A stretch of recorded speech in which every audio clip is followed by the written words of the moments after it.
বিশ্বকাপের high voltage ম্যাচে মধ্যরাতে মুখোমুখি ইংল্যান্ড ক্রোয়েশিয়া, সকালে উজবেকিস্তানের প্রতিপক্ষ কলম্বিয়া।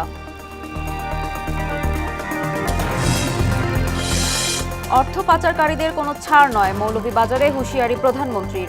তিস্তার পানি সংরক্ষণে ব্যারেজ নির্মাণের পরিকল্পনা। সীমান্তে হত্যা মানবাধিকার সুস্পষ্ট লঙ্ঘন, সংসদে স্বরাষ্ট্রমন্ত্রী। স্পর্শকাতর স্থানে কাঁটাতারের বেড়া দেওয়ার উদ্যোগ।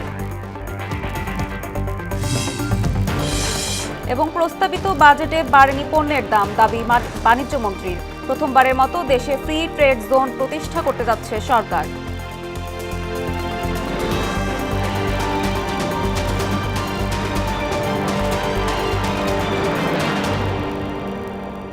আসসালামু আলাইকুম, স্বাগত মোহনা সংবাদে। এতক্ষণ শুনছিলেন শিরোনাম, পুরো সংবাদের সঙ্গে আছি আমি সুমাইয়া সারা। জনগণের টাকা আর পাচার করতে দেওয়া হবে না বলে জানিয়েছেন প্রধানমন্ত্রী তারেক রহমান। বলেন, অর্থ পাচারকারীদের বিরুদ্ধে কঠোর ব্যবস্থা নেওয়া হবে। বুধবার মৌলভীবাজারের শ্রীমঙ্গলে ভিক্টোরিয়া উচ্চ বিদ্যালয় মাঠে ফ্যামিলি কার্ড বিতরণের তৃতীয় ধাপের উদ্বোধন শেষে এসব কথা বলেন প্রধানমন্ত্রী। 1 বছরের মধ্যে 40 লাখ পরিবারের মাঝে কৃষক এবং ফ্যামিলি কার্ড পৌঁছে দেওয়ার কথাও জানান তিনি। তানজিব ভুঁইয়ার প্রতিবেদন। দেশ গড়ার পরিকল্পনা বাস্তবায়নে দেশের বিভিন্ন জেলায় ছুটে যাচ্ছেন প্রধানমন্ত্রী তারেক রহমান। এর অংশ হিসেবে এবার মৌলভীবাজার সফর করেন তিনি। বুধবার সকালে ঢাকা থেকে আকাশপথে সিলেট বিমানবন্দরে পৌঁছান সরকার প্রধান। বিমানবন্দরে দলীয় নেতাসহ উচ্চপদস্থ সরকারি কর্মকর্তারা তাকে স্বাগত জানান। এরপর সড়কপথে মৌলভীবাজারের শ্রীমঙ্গল যান সরকার প্রধান। রাস্তার দুই পাশে দেখা যায় জনতার উচ্ছ্বাস আর উদ্দীপনা। এ সময় 2 হাত নেড়ে অভিবাদন গ্রহণ করেন তিনি। শ্রীমঙ্গলের ভিক্টোরিয়া উচ্চ বিদ্যালয় মাঠে ফ্যামিলি কার্ড বিতরণের তৃতীয় ধাপের উদ্বোধন অনুষ্ঠানে প্রধান অতিথি ছিলেন তারেক রহমান। বলেন, 1 বছরের মধ্যে 40 লাখ মানুষ ফ্যামিলি ও কৃষক কার্ডের আওতায় আসবে। আগামী 1 বছরে 40 লক্ষ পরিবারের কাছে যেমন ফ্যামিলি কার্ড তুলে দিব, 40 লক্ষ কৃষকের কাছে আমরা কৃষক কার্ড তুলে দিব। আমরা নির্বাচন হওয়ার সাথে সাথে 1 মাসেরও কম সময়ের ভিতরে আমরা আমাদের এই প্রতিশ্রুতি বাস্তবায়নের কাজ শুরু করেছিলাম। বাজেটকে গণবিরোধী বলা গোষ্ঠীটি জনগণের বন্ধু হতে পারে না বলে মন্তব্য করেন প্রধানমন্ত্রী। যেই বাজেটের মাধ্যমে অর্থ বরাদ্দের মাধ্যমে আমরা জনগণের ভাগ্যের পরিবর্তন করতে চাই, যেই বাজেটে আমাদের সন্তানরা যাতে ভালোভাবে লেখাপড়া শিখতে পারে তার জন্য সর্বোচ্চ বাজেট রেখেছি, সেই বাজেটকে বলে তারা গণবিরোধী বাজেট। জনগণের কথা চিন্তা করে আমরা 60টি নিত্য প্রয়োজনীয় দ্রব্যের উপর থেকে আমরা শুল্ক প্রত্যাহার করে নিয়েছি এই বাজেটে। এখন জনগণের জন্য যেই বাজেটে সকল ব্যবস্থা রেখেছি, সেই বাজেটকে যারা গণবিরোধী বলে তারা কি কখনো জনগণের বন্ধু হতে পারে? তারা কখনো জনগণের বন্ধু হতে পারে না। সংসদের ভেতরে বাইরে ষড়যন্ত্র মোকাবিলায় সবাইকে এক থাকার আহ্বান জানান তিনি। জনগণ যদি ঐক্যবদ্ধ থাকে তাহলে কোনো ষড়যন্ত্র সফল হতে পারবে না। যতবারই এই দেশে নিরপেক্ষ নির্বাচন হয়েছে, যতবারই এই বাংলাদেশে মানুষ স্বাধীনভাবে ভোট দিতে পেরেছে, প্রত্যেকবার মানুষ ধানের শীষকে বিজয় করেছে। বাংলাদেশী হচ্ছে আমাদের প্রথম ঠিকানা, বাংলাদেশী হচ্ছে আমাদের শেষ ঠিকানা। আমাদের একটাই কাজ, বাংলাদেশের মানুষের ভাগ্যের পরিবর্তন। আমাদের একটাই কাজ, বাংলাদেশের ভাগ্যের পরিবর্তন। অর্থ পাচার রোধে কঠোর পদক্ষেপ গ্রহণের আশ্বাস দিয়ে প্রধানমন্ত্রী বলেন, জনগণের অর্থ জনকল্যাণেই ব্যয় করা হবে। 17 বছর ধরে আমরা দেখেছি কিভাবে জনগণের অর্থ এই দেশ থেকে পাচার হয়ে গিয়েছিল। জনগণের অর্থ জনগণকে না দিয়ে একটি দল বিদেশে পাচার করে দিয়েছিল। জনগণের অর্থ টাকা বিদেশে পাঠাতে চায়, আমরা আজ থেকে তাদের বিরুদ্ধে কঠোর অবস্থান গ্রহণ করব।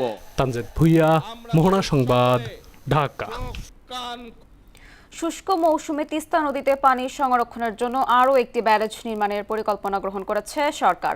এ লক্ষ্যে সম্ভাব্য প্রকল্পটির কারিগরি ও আর্থিক দিক দিয়ে পরীক্ষা নিরীক্ষা চলছে বলে বুধবার জাতীয় সংসদকে জানিয়েছেন প্রধানমন্ত্রী তারেক রহমান। জাতীয় নাগরিক পার্টি এনসিপির এমপি আখতার হোসেনের প্রশ্নের জবাবে প্রধানমন্ত্রী এ তথ্য জানান। টেবিলে উত্থাপিত প্রশ্নোত্তরে এসব তথ্য জানায় সরকার প্রধান। তিস্তা নদী কেন্দ্রিক টেকসই ও সমন্বিত উন্নয়ন পরিকল্পনা বাস্তবায়নে একটি সমীক্ষা কার্যক্রম ইতিমধ্যেই শেষ হয়েছে বলেও জানায় প্রধানমন্ত্রী। ভারত সীমান্তের স্পর্শকাতর স্থানে কাটা তারের বেড়া নির্মাণের পরিকল্পনা গ্রহণের কার্যক্রম বিবেচনাধীন বলে সংসদকে জানিয়েছে স্বরাষ্ট্রমন্ত্রী সালাউদ্দিন আহমেদ। তিনি বলেন, সীমান্তে হত্যা অত্যন্ত দুঃখজনক এবং মানবাধিকারের সুস্পষ্ট লঙ্ঘন।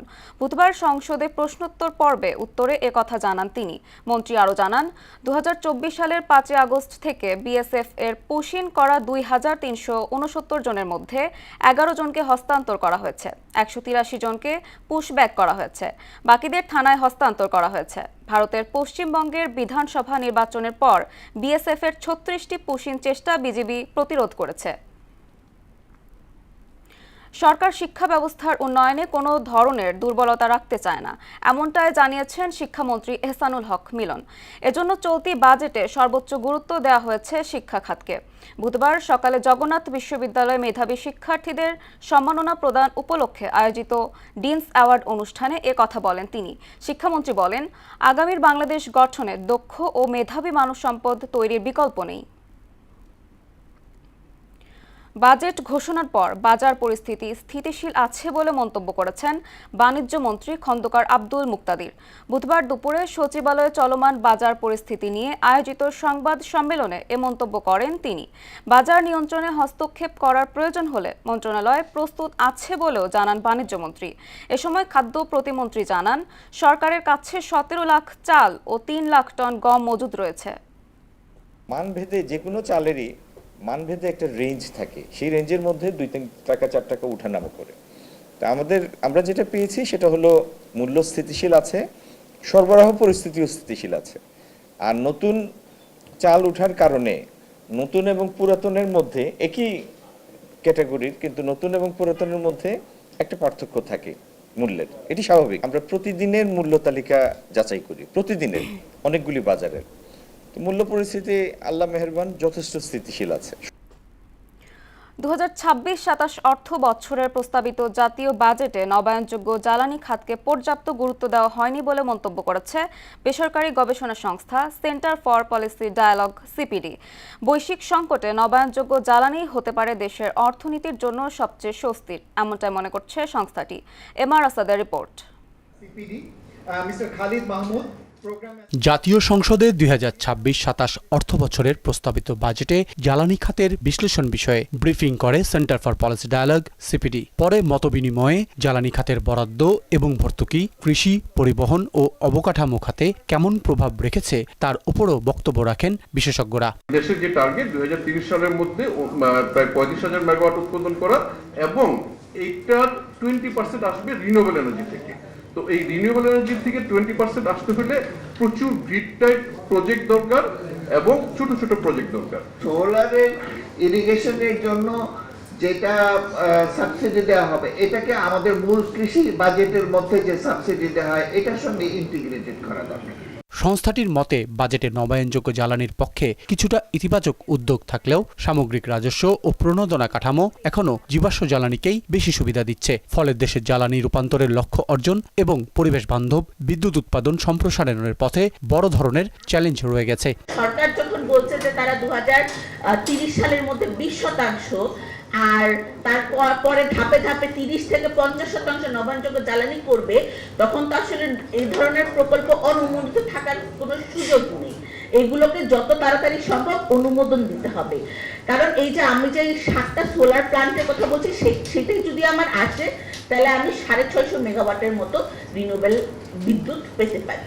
সিপিডির গবেষণা পরিচালক খন্দকার গোলাম মোয়াজ্জেম বলেন, জীবাশ্ম জ্বালানি নির্ভরতা কমাতে প্রয়োজন দীর্ঘমেয়াদী পরিকল্পনা। বৈশ্বিক সংকটে স্বস্তির কারণ হতে পারে নবায়নযোগ্য জ্বালানি। কৃষি খাত এবং পরিবহন খাতেও যে এই জ্বালানি রূপান্তর সম্ভব, সেই বিষয়গুলোকেও আমাদের এই বাজেটে নেবার সুযোগ ছিল।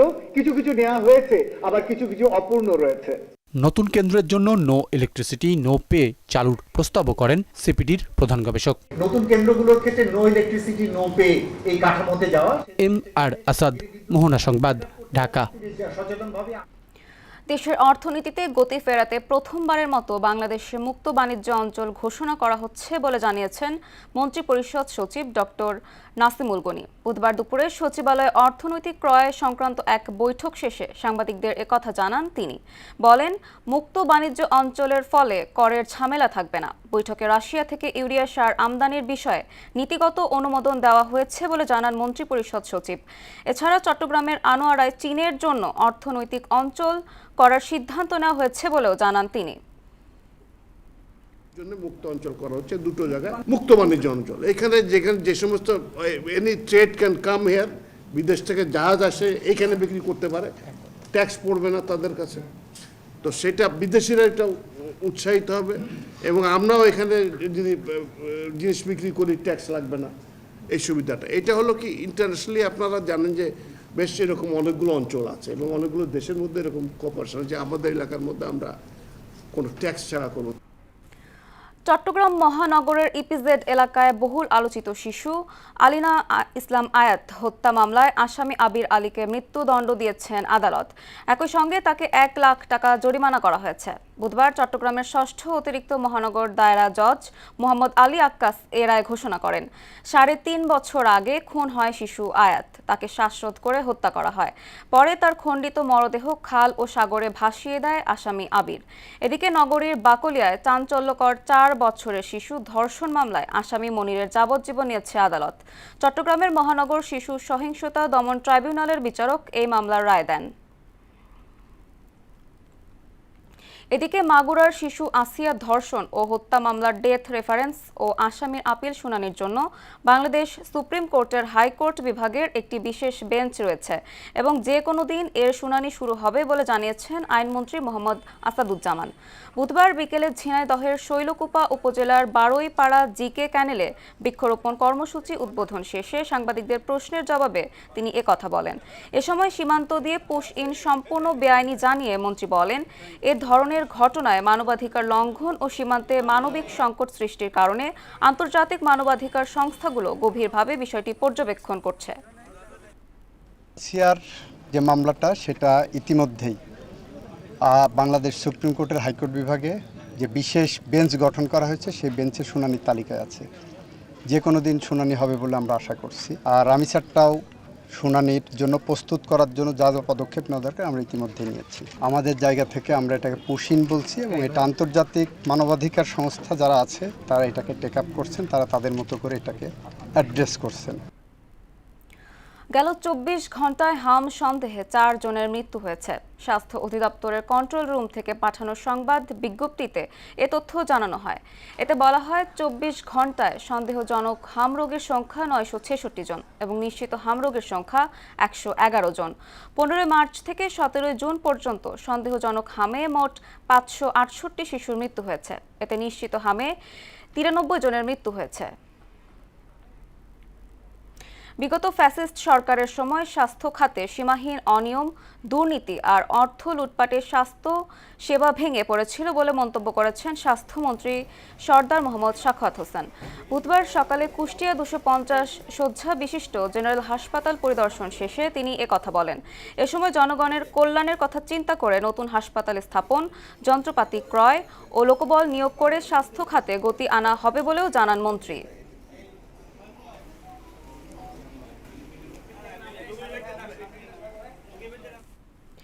দেশের স্বাস্থ্য খাত তথা জরায়ুমুখ ও স্তন ক্যান্সারের চিকিৎসা উন্নয়নে সহায়তা দেবে ইউরোপিয়ান ইনভেস্টমেন্ট ব্যাংক ইআইবি। এ লক্ষ্যে বুধবার লুক্সেমবার্গে ইআইবির উচ্চ পর্যায়ের প্রতিনিধি দলের সঙ্গে বৈঠক করেন প্রধানমন্ত্রীর স্বাস্থ্য বিষয়ক বিশেষ সহকারী ডাক্তার জিয়াউদ্দিন হায়দার। বৈঠকে বাংলাদেশের ক্রমবর্ধমান জরায়ুমুখ ও স্তন ক্যান্সার চিকিৎসায় বিদ্যমান একটি ঋণ পুনর্বিন্যাসের বিষয়ে উভয় পক্ষ নীতিগতভাবে একমত হন। এ উদ্যোগ তারেক রহমানের নেতৃত্বাধীন বিএনপি সরকারের সবার জন্য মানসম্মত প্রাথমিক স্বাস্থ্যসেবা নিশ্চিত করার ভিশনের সঙ্গে সামঞ্জস্যপূর্ণ বলে মত দেন প্রধানমন্ত্রীর বিশেষ সহকারী। সিটি কর্পোরেশন সব সময় জনগণের সেবায় নিয়োজিত। জনগণের প্রতিটি অভিযোগ ও পরামর্শ অনুযায়ী আগামী দিনে ঢাকা দক্ষিণ সিটি কর্পোরেশনকে আরও আধুনিক, কার্যকর ও জনবান্ধব করা হবে বলে মন্তব্য করেছেন ঢাকা দক্ষিণ সিটি কর্পোরেশনের প্রশাসক আব্দুস সালাম। বুধবার বিকেলে রাজধানীর লালবাগের নাগরিক সেবা, বর্জ্য ব্যবস্থাপনা ও মশক নিধন কার্যক্রম আরও গতিশীল করা এবং জনগণের প্রত্যাশা অনুযায়ী সেবার মান বৃদ্ধি করার লক্ষ্যে আয়োজিত গণশুনানিতে প্রধান অতিথির বক্তব্যে তিনি এসব কথা বলেন। এ সময় প্রশাসক জনগণের বিভিন্ন সমস্যার কথা শুনে এবং তৎক্ষণাৎ সমাধানের ব্যবস্থা করেন। প্রতারণা, জালিয়াতি ও অর্থ আত্মসাতের অভিযোগে আওয়ামী লীগের সাবেক ভূমিমন্ত্রী নারায়ণ চন্দ্র চন্দ এবং সাবেক সংসদ সদস্য অনুপম শাহজাহান জয় এর ফেসবুক পেজের অ্যাডমিন শিশির মুন্নাকে গ্রেপ্তার করেছে ঢাকা মহানগর ডিবি পুলিশ। বুধবার দুপুরে ডিএমপির মিডিয়া সেন্টারে আয়োজিত এক সংবাদ সম্মেলনে এ তথ্য জানান ডিবি প্রধান মোহাম্মদ শফিকুল ইসলাম। বলেন, কাতারে সরকারি প্রকল্পে বিনিয়োগের প্রলোভন দেখিয়ে শিশির মুন্না ও তার সহযোগীরা এক ব্যবসায়ীর কাছ থেকে প্রায় 11 লাখ আত্মসাৎ করেছেন। এমদাদুল হক খানের রিপোর্ট। দুপুরে ডিএমপির মিডিয়া সেন্টারে এক সংবাদ সম্মেলনের আয়োজন করে ঢাকা মহানগর ডিবি পুলিশ। এ সময় সংস্থাটির প্রধান শফিকুল ইসলাম বলেন, প্রতারণা, জালিয়াতি ও অর্থ আত্মসাতের অভিযোগে আওয়ামী লীগের সাবেক ভূমিমন্ত্রীর ফেসবুক পেজের অ্যাডমিনকে গ্রেপ্তার করা হয়েছে। সাবেক ভূমি প্রতিমন্ত্রী নারায়ণ চন্দ্র এবং সাবেক সংসদ সদস্য অনুপম শাহজাহান জয়ের নির্বাচন কাজে প্রধান প্রচারক হিসেবে তাদের নির্বাচনী যে পেজ ছিল সেই পেজের অ্যাডমিন হিসাবে যিনি পরিচালনা করতেন সেই শিশির মুন্নাকে গতকাল ঢাকা মহানগর গোয়েন্দা পুলিশ ওয়ারি বিভাগ কর্তৃক গ্রেপ্তার করা হয়। গ্রেপ্তারকৃত শিশির মুন্না বিদেশে ব্যবসা ও চাকরির প্রলোভন দিয়ে বিভিন্ন মানুষের সঙ্গে প্রতারণার মাধ্যমে লাখ লাখ টাকা হাতিয়ে নিয়েছে বলে জানান তিনি। কাতারের সরকারি প্রকল্পে বিনিয়োগের প্রলোভন দেখিয়ে গ্রেপ্তারকৃত শিশির মুন্না ও তার সহযোগীরা এক ব্যবসায়ীর কাছে ধাপে ধাপে 11,27,000 টাকা গ্রহণ করে। পরবর্তীতে তারা ভুক্তভোগীকে জাল ভিসা ও নকল বিমানের টিকিট সরবরাহ করে। প্রতারণার ফাঁদে ফেলতে ভুক্তভোগীদের সংসদ ভবনের দক্ষিণ প্লাজায় এনে মিটিং করতেন বলেও জানান ডিবি প্রধান। কয়েকজনকে সংসদ ভবনের ওই দক্ষিণ প্লাজার ওখানে নিয়ে যায় কথা বলে বিভিন্ন এই বর্তমান সরকারের বিভিন্ন মন্ত্রী এমপিদের কথা বলে মানুষের নিকট প্রতারণা করছে। টাকা পয়সা লেনদেনের ক্ষেত্রে সাধারণ মানুষকে আরো সতর্ক হওয়ার পরামর্শ দেন ডিবির এই শীর্ষ কর্মকর্তা। বিদেশ যাওয়ার ব্যাপারে কাউকে এরকম জালিয়াতির মাধ্যমে কেউ যেন টাকা আত্মসাৎ না করতে পারে সে ব্যাপারে আপনারা সচেতন থাকবেন। এমদাদুল হক খান, মোহনা সংবাদ, ঢাকা। শেষ করব মোহনা সংবাদ, যাবার আগে শিরোনামগুলো আরও একবার।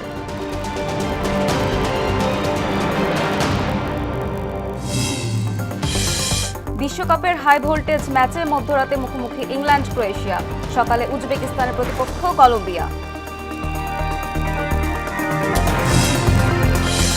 অর্থ পাচারকারীদের কোনো ছাড় নয়, মৌলভীবাজারে হুঁশিয়ারি প্রধানমন্ত্রীর। তিস্তার পানি সংরক্ষণে ব্যারেজ নির্মাণের পরিকল্পনা। সীমান্তে হত্যা মানবাধিকারের সুস্পষ্ট লঙ্ঘন, সংসদের স্বরাষ্ট্রমন্ত্রী। স্পর্শকাতর স্থানে কাঁটা তারের বেড়া দেওয়ার উদ্যোগ। এবং প্রস্তাবিত বাজেটে বাড়েনি পণ্যের দাম, দাবি বাণিজ্য মন্ত্রীর। প্রথমবারের মতো দেশে ফ্রি ট্রেড জোন প্রতিষ্ঠা করতে যাচ্ছে সরকার।